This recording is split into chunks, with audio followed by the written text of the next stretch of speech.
Hello, and welcome to TRUCETALK, the podcast where we discuss how using the power of hypnosis can help us find congruence between the mind, the body, and the spirit as we explore the mind's potential and the intersection of psychology and spirituality on our quest for inner peace. In this episode, we embark on a voyage through time. A voyage propelled not by sails or engines, but by the sheer force of words. These syllables, carefully chosen and passionately delivered, have ignited revolutions, moved hearts, and left indelible marks on the tapestry of human existence.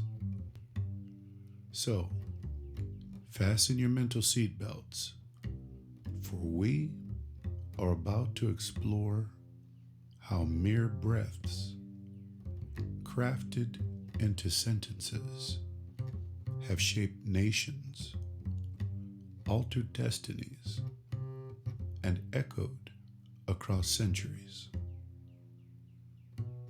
Ready? Let us step into the grand theater of rhetoric, where orators become architects of change. And because we know this to be true and factual, I feel it only fitting that here is where I insert the trigger warning. What you're about to hear, depending on your perspective and what you wish to learn from this podcast, if anything, you may experience one of the 5 basic emotions: fear, anger, panic, grief, and joy. If you do not wish to experience one or all or any combination of these emotions or any of their derivatives, then please do not listen to this podcast episode. Now, with that being said, welcome to TRUCETALK, the podcast where we explore the art of communication and its impact on our world. Again, I'm your host, Lindsay, your certified clinical hypnotherapist and hypnotherapy instructor.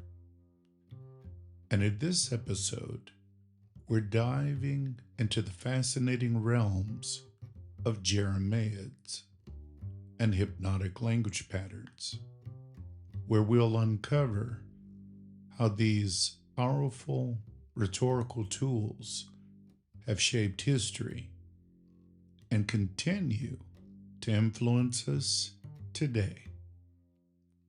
So sit back, relax, and let's get started. And remember, the more you listen, the more you relax. And the more you relax, the more you listen. Imagine a speech so powerful it can move nations, inspire revolutions, and change the course of history. Now, imagine combining that with language so captivating it can influence your thoughts and emotions without you even realizing it. That is the magic of Jeremiads and hypnotic language patterns. Intrigued? Let's dive in. First, let's define what a Jeremiad is. A Jeremiad is a long, mournful complaint or lamentation, often expressing a bitter or pessimistic view of society's state and predicting its imminent downfall. The term originates from the biblical prophet Jeremiah, known for his lamentations and prophecies of doom. Now you're probably thinking, what? That's right. A Jeremiad is a long, mournful complaint or lamentation, often expressing a bitter or pessimistic view of society's state and predicting its imminent downfall. The term originates from the biblical prophet Jeremiah, known for his lamentations and prophecies of doom. You see, Jeremiads are often used in literature and speeches to criticize societal issues and warn of potential consequences if changes aren't made. They can be quite powerful and highlighting moral or social decay. Jeremiads are often used in literature and speeches to criticize social issues and warn of potential consequences if changes aren't made. Now, by now, I imagine you're wondering if I'll provide you with some examples of Jeremiads. Is that right? All right. One of the most famous Jeremiads is Sinners in the Hands of an Angry God by Jonathan Edwards. He delivered it in 1741. And this sermon is a classic example of a Jeremiad where Edwards vividly describes the dire consequences awaiting sinners and the wrath of God. His powerful and evocative language was intended to awaken his congregation to the dangers of sin and the need for repentance. Now, there are several notable Jeremiads throughout history worth studying. Off the top of my head, for example, there's The American Crisis by Thomas Paine, which was a series of pamphlets written during the American Revolution between 1776 and 1783. And it was to inspire the colonists to continue their fight against British rule. Paine's powerful rhetoric highlighted the dire situation and urged perseverance and unity. And then, of course, there's The Fire Next Time by James Baldwin from 1963, which was his book that consisted of 2 essays that addressed the racial tensions in America. Baldwin's work is a poignant critique of the systemic racism and a call for social change. And then, of course, The Souls of Black Folk by W.E.B. Du Bois from 1903, which was a collection of essays that explores the struggles of African Americans in the post-Reconstruction era. Du Bois' work is a profound lamentation of racial injustice and a call for equality. And if you went to school in America, especially at the times that I attended middle school and high school, there was one book that everyone had to read before you made it to your senior year. And I attended school the same places where Freddie Fender attended school, Farrah Fawcett, Juju Chang, Chris Isaac, and all of us had to read The Grapes of Wrath by John Steinbeck from 1939. Now, while a novel, this work serves as a Jeremiad by highlighting the plight of migrant workers during the Great Depression. Steinbeck's vivid portrayal of suffering and injustice calls for social reform. And let us not forget The Feminine Mystique by Betty Friedan from 1963. This book is often credited with sparking the second wave of feminism in the United States. Friedan's critique of the societal expectations placed on women served as a powerful call for gender equality.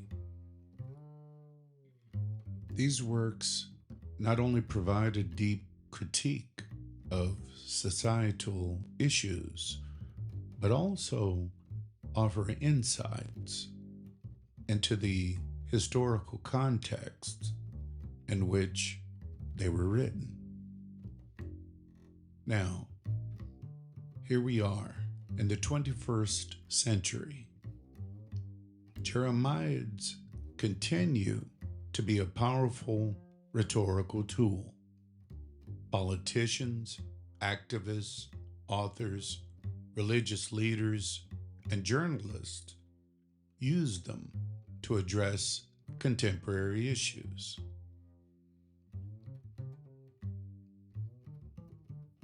Some of the ways they are utilized are in political speeches, where politicians often use Jeremiads to highlight societal problems and rally support for their policies. For example, speeches addressing the climate change, economic inequality, or social justice frequently employ this style to emphasize the urgency of the issues and the needs for immediate action.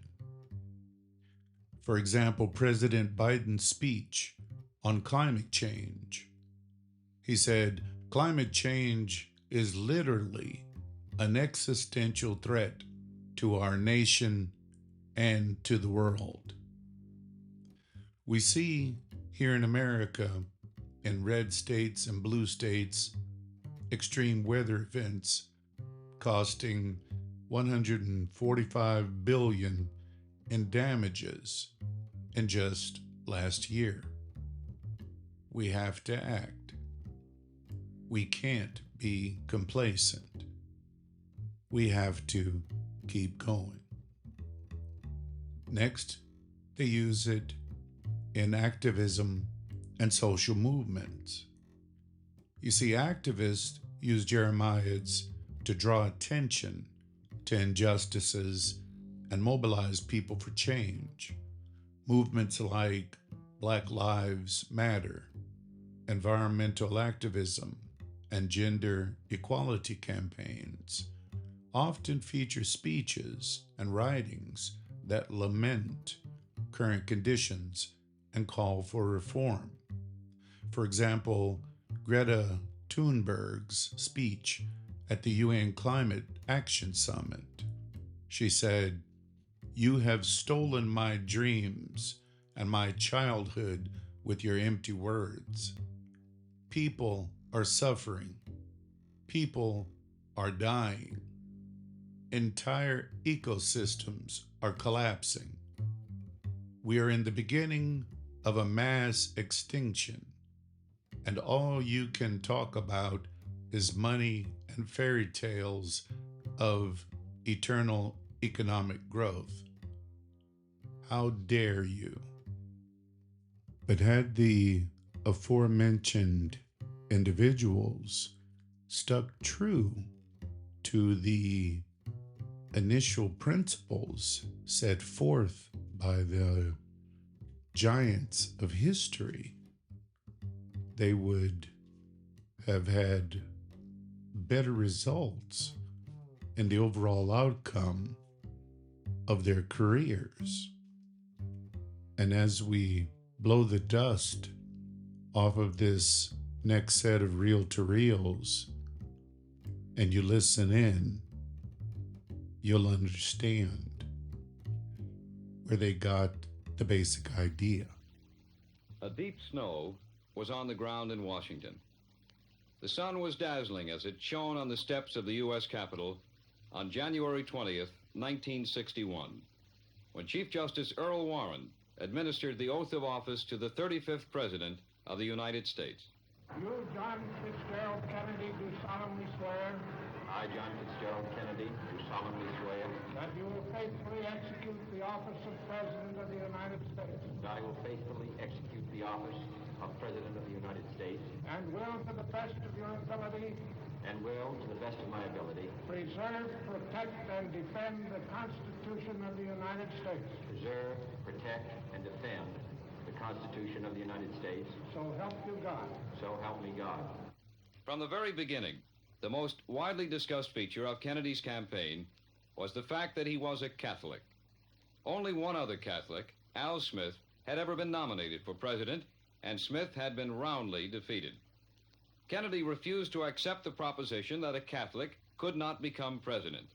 And repeatedly in his campaign, he declared, I hope that no American, considering the really critical issues facing this country, will waste his franchise and throw away his vote by voting either for me or against me because of my religious affiliation. It is not relevant.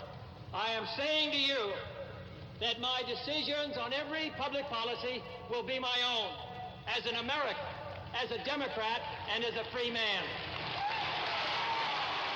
Preparing for the Democratic Convention, Kennedy entered presidential primaries in a third of all the states and was victorious in every single one. Nominated on the first ballot in Los Angeles, Kennedy's acceptance speech set the guiding theme of his national leadership. We stand today on the edge of a new frontier, the frontier of the 1960s, the frontier of unknown opportunities and perils, the frontier of unfilled hopes and unfilled threats. Woodrow Wilson's New Freedom promised our nation a new political and economic framework. Franklin Roosevelt's New Deal promised security and succor to those in need. But the new frontier of which I speak is not a set of promises. It is a set of challenges. It sums up not what I intend to offer to the American people, but what I intend to ask of them.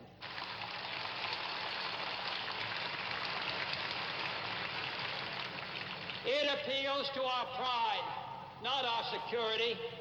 It holds out the promise of more sacrifice instead of more security. The new frontier is here, whether we seek it or not. Beyond that frontier are uncharted areas of science and space, unsolved problems of peace and war, unconquered province of ignorance and prejudice, unanswered questions of poverty and surplus. It would be easier to shrink from that new frontier, to look to the safe mediocrity of the past, to be lulled by good intentions and high rhetoric, and those who prefer that course should not vote for me or the Democratic Party.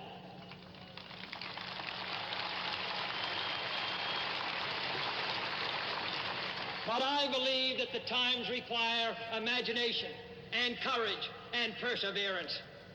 I'm asking each of you to be pioneers towards that new frontier. My call is to the young in heart, regardless of age, to the stout in spirit, regardless of party, to all who respond to the scriptural call, be strong and of good courage, be not afraid, neither be dismayed. For courage, not complacency, is our need today. Leadership, not salesmanship. And the only valid test of leadership is the ability to lead and lead vigorously. Just as anxious to lead vigorously was another member of the same young political generation, the far better known Republican candidate for president, Vice President Richard Nixon. Nixon was originally considered a slight favorite in the race, but in the summer of 1960, the Eisenhower administration, and hence Nixon, lost considerable prestige as a result of the U-2 incident and a sudden rise in Cold War tension. The Republican administration was also damaged politically by a business recession, which Kennedy suggested he could do more about than Nixon. But perhaps the most decisive factor in providing Kennedy with his margin for victory was the development of an altogether new factor in American political campaigns: the broadcast debate. In 5 debates with Nixon, heard by the biggest radio-TV audiences in history, Kennedy displayed a detailed grasp of national and foreign affairs, of personal self-confidence, and a quick wit under fire which gave him a decided advantage. As in the touch football exercises, which he and his family later made a part of the presidential image, Kennedy, the campaigner, was the very image of the man in motion, summoning a nation into motion. Said Kennedy in the first of the great debates, The question before us all, that faces all Republicans and all Democrats, is, can freedom in the next generation conquer, or are the communists going to be successful? That's the great issue. And if we meet our responsibilities, I think freedom will conquer. If we fail to move ahead, if we fail to develop sufficient military and economic and social strength here in this country, then I think that the tide could begin to run against us. And I don't want historians 10 years from now to say, these were the years when the tide ran out for the United States. I want them to say, these were the years when the tide came in. These were the years when the United States started to move again. That's the question before the American people, and only you can decide what you want this country to be, what you want to do with the future. I think we're ready to move. In the latter days of the campaign, an extremely active effort by President Eisenhower appeared to have brought fresh life to the Nixon campaign. But on Election Day, the nation chose Kennedy. He was chosen by one of the smallest popular vote margins in history, and in the Electoral College by the second smallest margin in this century. Nevertheless, on January 20th, 1961, President Kennedy was inaugurated in an almost universal spirit of national goodwill and high expectations.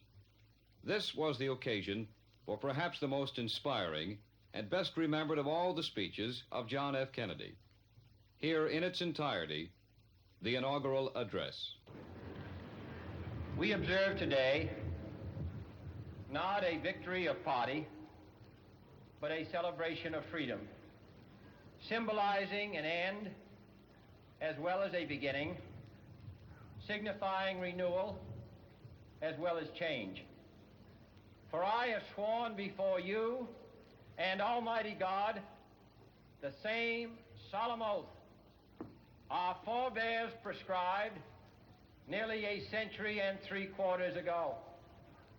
The world is very different now, for man holds in his mortal hands the power to abolish all forms of human poverty and all forms of human life. And yet the same revolutionary beliefs for which our forebears fought are still at issue around the globe. The belief that the rights of man come not from the generosity of the state, but from the hand of God. We dare not forget today that we are the heirs of that first revolution.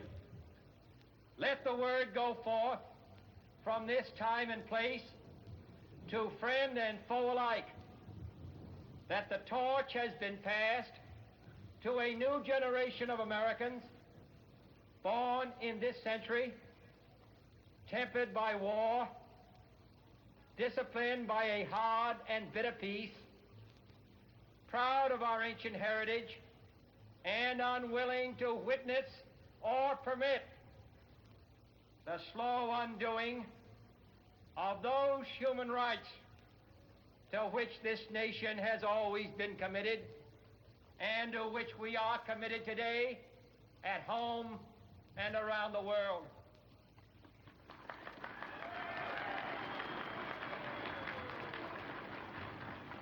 Let every nation know, whether it wishes us well or ill, that we shall pay any price, bear any burden, meet any hardship, support any friend, oppose any foe to assure the survival and the success of liberty.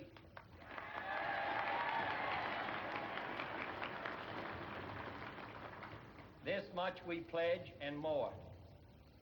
To those old allies whose cultural and spiritual origins we share, we pledge the loyalty of faithful friends. United, there is little we cannot do in a host of cooperative ventures. Divided, there is little we can do, for we dare not meet a powerful challenge at odds and split asunder.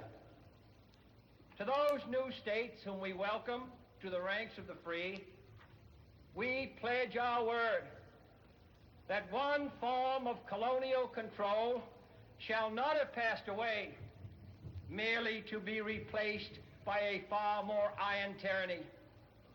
We shall not always expect to find them supporting our view, but we shall always hope to find them strongly supporting their own freedom, and to remember that in the past, those who foolishly sought power by riding the back of the tiger ended up inside.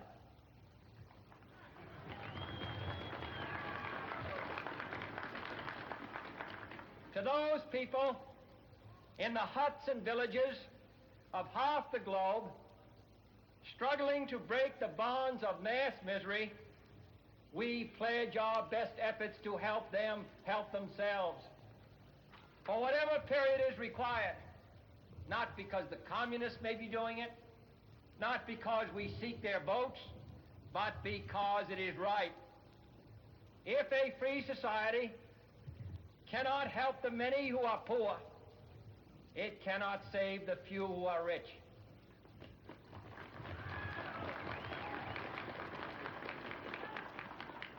To our sister republics south of our border, we offer a special pledge to convert our good words into good deeds, in a new alliance for progress, to assist free men and free governments in casting off the chains of poverty.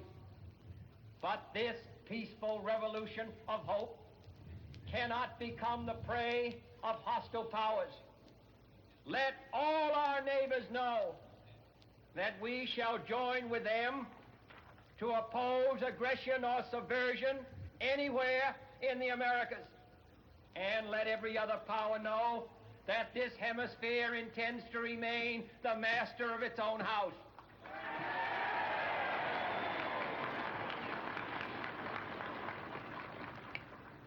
To that World Assembly of Sovereign States, the United Nations, our last best hope, in an age where the instruments of war have far outpaced the instruments of peace, we renew our pledge of support to prevent it from becoming merely a forum for invective, to strengthen its shield of the new and the weak, and to enlarge the area in which its writ may run.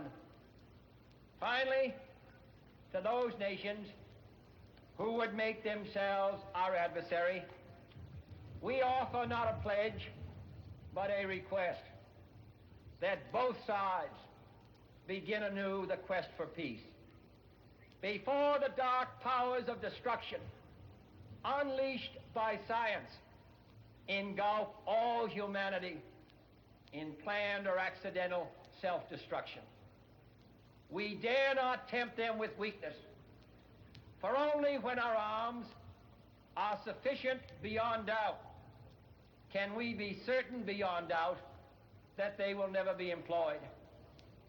But neither can two great and powerful groups of nations take comfort from our present course, both sides overburdened by the cost of modern weapons, both rightly alarmed by the steady spread of the deadly atom, yet both racing to alter that uncertain balance of terror that stays the hand of mankind's final war. So let us begin anew, remembering on both sides that civility is not a sign of weakness, and sincerity is always subject to proof. Let us never negotiate out of fear, but let us never fear to negotiate.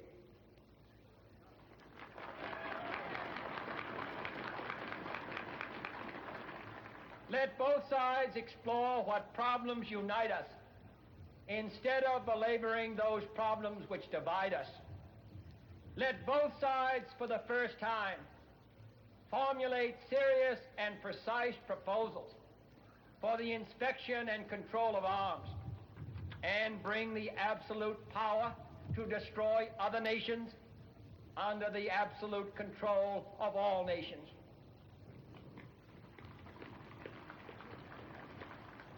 Let both sides seek to invoke the wonders of science instead of its terrors.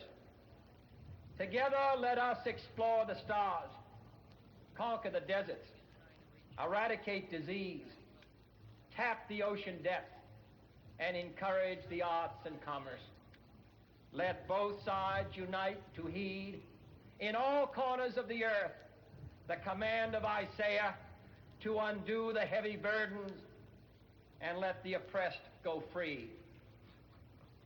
And if a beachhead of cooperation may push back the jungle of suspicion, let both sides join in creating a new endeavor, not a new balance of power, but a new world of law, where the strong are just and the weak secure and the peace preserved.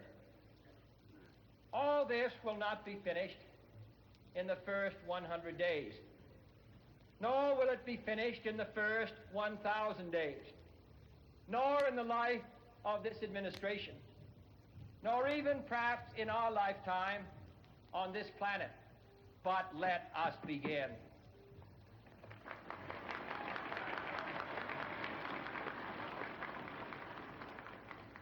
In your hands, my fellow citizens, more than mine, will rest the final success or failure of our course. Since this country was founded, each generation of Americans has been summoned to give testimony to its national loyalty. The graves of young Americans who answered the call to service surround the globe. Now the trumpet summons us again, not as a call to bear arms, though arms we need, not as a call to battle, though in battle we are, but a call to bear the burden of a long twilight struggle, year in and year out, rejoicing in hope, patient in tribulation, a struggle against the common enemies of man, tyranny, poverty, disease, and war itself.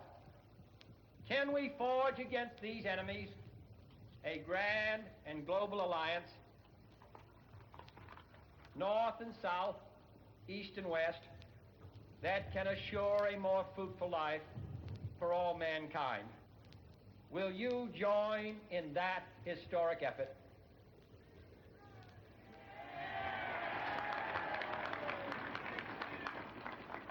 In the long history of the world, only a few generations have been granted the role of defending freedom in its hour of maximum danger.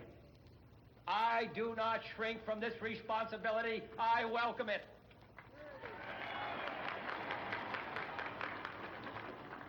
I do not believe that any of us would exchange places with any other people or any other generation. The energy, the faith, the devotion which we bring to this endeavor will light our country and all who serve it. And the glow from that fire can truly light the world. And so, my fellow Americans, ask not what your country can do for you, ask what you can do for your country.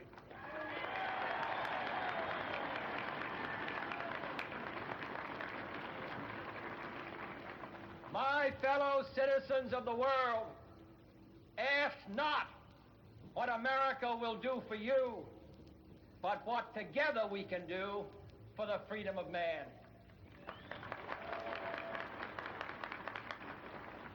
Finally, whether you are citizens of America or citizens of the world, ask of us here the same high standards of strength and sacrifice which we ask of you.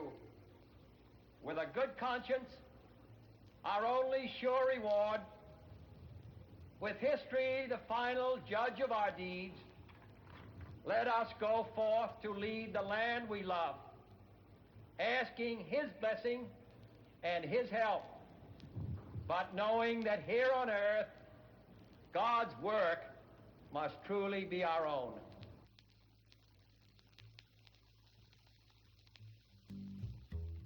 Kind of sounds like a religious sermon, doesn't it? Like the example I gave you earlier of Jonathan Edwards' sinners in the hands of an angry God. The God that holds you over the pit of hell, much as one holds a spider or some loathsome insect over the fire, abhors you and is dreadfully provoked. His wrath towards you burns like fire. He looks upon you as worthy of nothing else but to be cast into the fire. You see, religious leaders continue to use Jeremiads to address moral and ethical issues within their communities, and these sermons often focus on spiritual decay and the need for repentance and renewal. But from the speech you just heard sprang forth a lot of literature and tons of media, didn't it? Modern authors and filmmakers use Jeremiads to critique societal norms and provoke thought.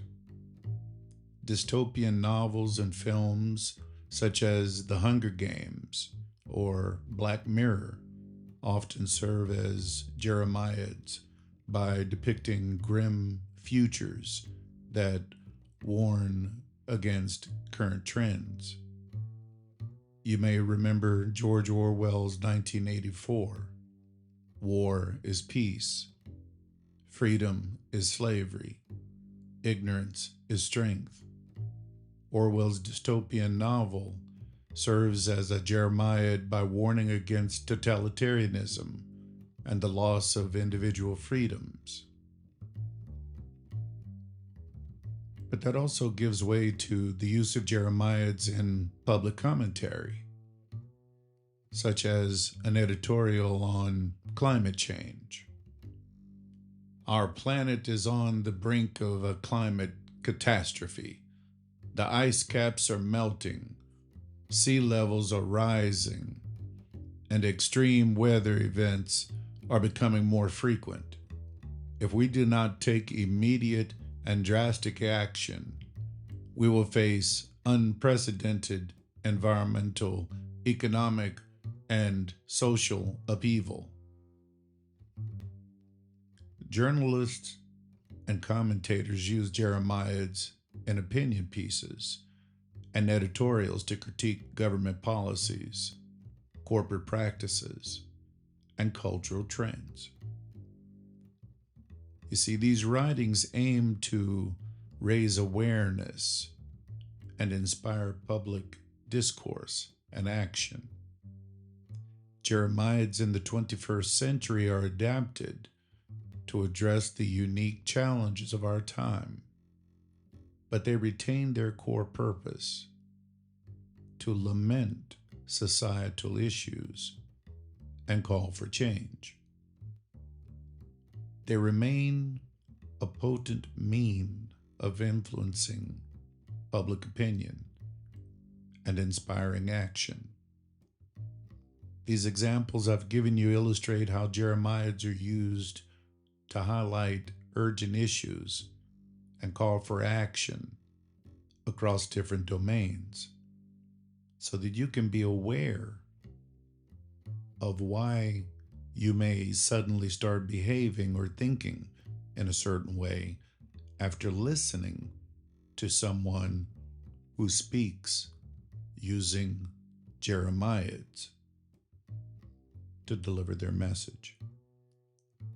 You see, modern politicians adapt their speeches using Jeremiads to resonate with contemporary audiences by employing relatable language, emotional appeals, visual elements, interactive engagement, and personal stories.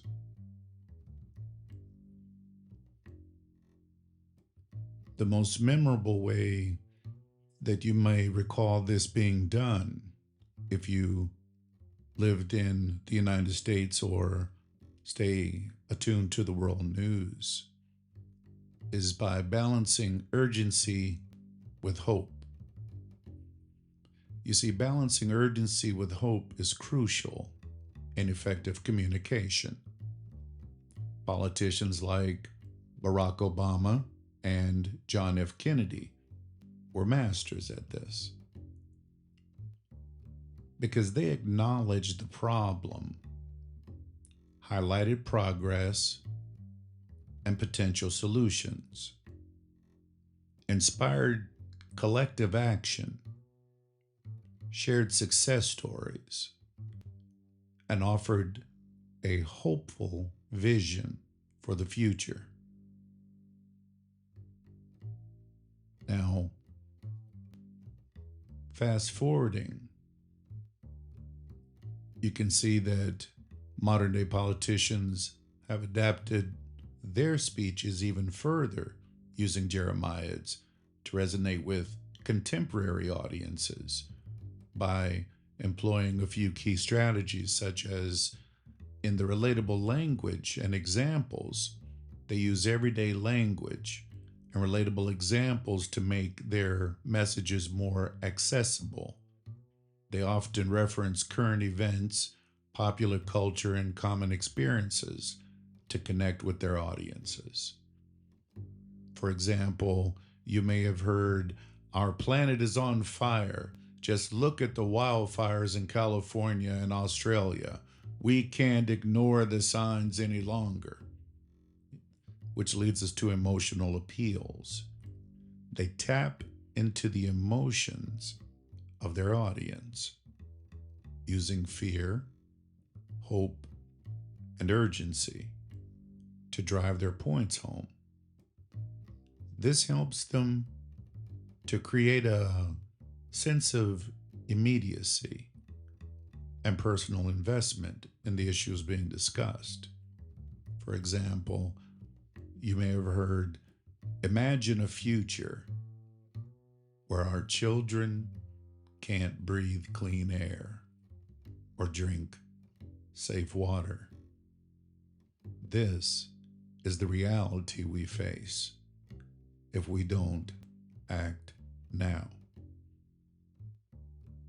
Powerful visual and multimedia elements incorporating visual aids such as slideshows, videos, and social media graphics helps to reinforce their messages and engage a tech-savvy audience. For example, you may have heard during a speech on climate change, a politician might show images of melting glaciers and rising sea levels to underscore the urgency of the issue, which causes interactive engagement because most politicians often use interactive engagement elements such as Q&A sessions or social media interactions and live polls to involve their audience and make them feel heard and valued. You may have seen or heard of them hosting a live town hall on social media where viewers can ask questions and share their concerns in real time. And of course, there's always the helpful personal stories and anecdotes, because sharing personal stories and anecdotes helps to humanize politicians and make their messages more relatable and impactful. For example, you may have heard someone say, "When I was a child, my family struggled to make ends meet. I know what it's like to worry about putting food on the table. That's why I'm fighting for economic policies that support working families."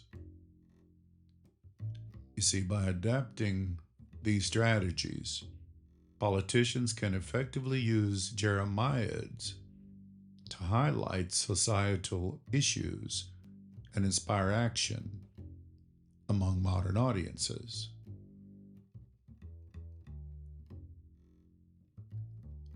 For instance, Obama often said, "We are the first generation to feel the impact of climate change and the last generation that can do something about it." This statement balances the urgency of the issue with a call to action and a sense of hope. Now, a more recent example of a politician using a Jeremiad in their speech is Vice President Kamala Harris's remarks at a campaign stop in Arizona. If I recall correctly, during her speech, she addressed the urgent issues facing the nation, particularly focusing on climate change and social justice. A few key elements of the speech was highlighting urgent issues, where Harris emphasized the immediate threats posed by climate change, drawing attention to recent extreme weather events and their devastating impacts. She used vivid language to describe the current state of affairs, aiming to evoke a sense of urgency and concern, which brought everyone to the emotional appeals, where she connected the audience on an emotional level, discussing the personal and communal losses caused by environmental degradation and social inequities. You see, this approach helped to create a shared sense of purpose and urgency among her listeners, which naturally progressed to the call to action. Harris urged the audience to take action, emphasizing the need for collective effort to address these pressing issues.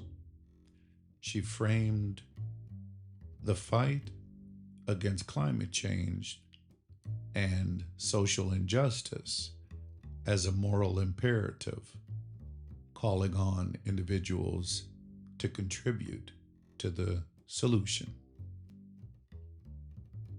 A little example of that was, our planet is on fire. Just look at the wildfires in California and Australia. We can't ignore the signs any longer. Imagine a future where our children can't breathe clean air or drink safe water. This is the reality we face if we don't act now. We must come together, take bold action, and fight for the future of our planet and our communities. You see, this speech exemplifies how modern politicians use Jeremiads to highlight critical issues, evoke emotional responses, and inspire collective action. By addressing the audience's concerns and calling for immediate change, Harris effectively utilized the Jeremiad form to rally support for her cause. Another recent example is President Joe Biden's address to the nation on October 20th, 2023, where he discussed the importance of supporting Israel and Ukraine. This speech was a good example of a modern Jeremiad, as it highlights urgent global issues and calls for decisive action. A few key elements where he was highlighting urgent issues, Biden emphasized the threats posed by terrorism and authoritarianism. He was referencing the terror attacks by Hamas and the invasion by Putin. He framed these events as critical challenges to global security and democracy, which of course led to emotional appeals in which he connected emotionally with the audience by condemning the violence and expressing solidarity with the victims. This approach aimed to evoke a sense of empathy and urgency, leading to a call to action, where Biden urged Congress to approve an urgent budget request to fund military and humanitarian assistance for Israel and Ukraine. He stressed the importance of unity at home and reaffirmed America's role as a beacon for freedom and democracy. Now, if I heard him correct, I believe he said, "We cannot and will not let terrorists like Hamas and tyrants like Putin win. We must stand with our allies, Israel and Ukraine, in their fight for freedom and democracy. This is not about their security. It's about our security and the future of our world. We must act now, together, and ensure a safer, more just world for all." You see, this speech exemplifies how modern politicians, again, use Jeremiads to highlight critical issues, evoke emotional responses, and inspire collective action. By addressing the audience's concerns and calling for immediate change, Biden effectively utilized the Jeremiad to rally support for his policies.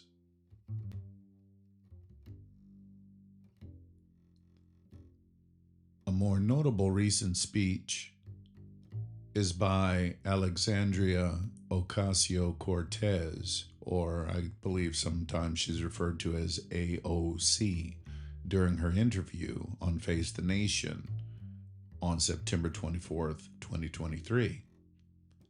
In this interview, she addressed several pressing issues, including climate change, economic inequality, and healthcare reform. But Her approach exemplifies how the use of modern Jeremiad to highlight societal problems and a call for action. Now, a couple of key elements of her speech when she was highlighting urgent issues, AOC emphasized the critical nature of climate change, pointing to natural disasters and their impact on communities.